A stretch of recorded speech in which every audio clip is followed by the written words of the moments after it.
Phila. Today a la vulavula hi xin'wana lexi mi nga ta xi dya xi nga ta mi pfuna ku mi improve kumbe mi improve nyuka n'we because nge vuli ni ku immune system because yi changa ni nyoka right. So ka minkarhi ya sweswi swo fana na ti-COVID and stuff ku dya garlic na ginger ni vona kahle ngopfu because swi improve performance ya n'wina.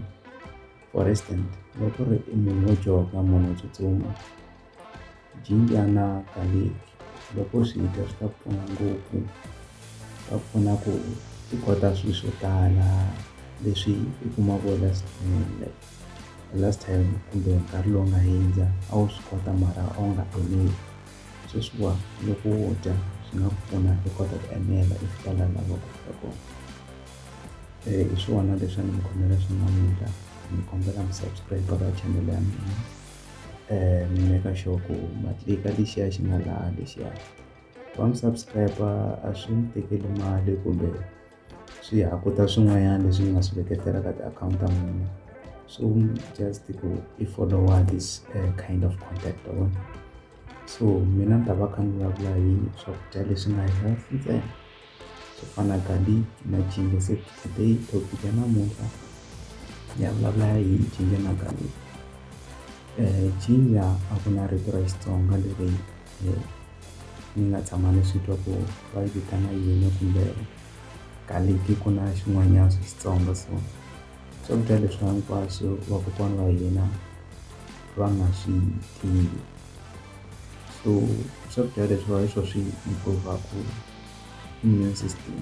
Munhu i nhloko na nyoka loko ze i vabya nyoka a wu nge vi kahle.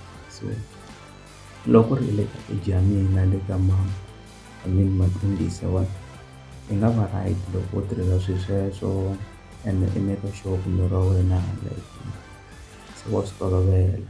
Loko ze u swi tolovela i ta va na wena u ta swi feel ku strong i va strong i swi vona ku mavabyi ma nga ku khomi so easy because vanhu vo tala va endla ti-mistake ya ku va nyajha swakudya swilo swa ginger na ti-garlic because swo bava. Swilo leswi swi nga ka swi bava but swi pfuna ngopfu swi hi pfuna ngopfu. So loko ku ri wena you are interested more mi ni byela ku ni ya mahlweni ni ta ya mahlweni ma vo hi ku joga and I'm a jogger na ti-trainer hi wexe. So if you want me to upload those things on this channel I will upload when I just comment below. So hi swona leswi ni mi khomele swona.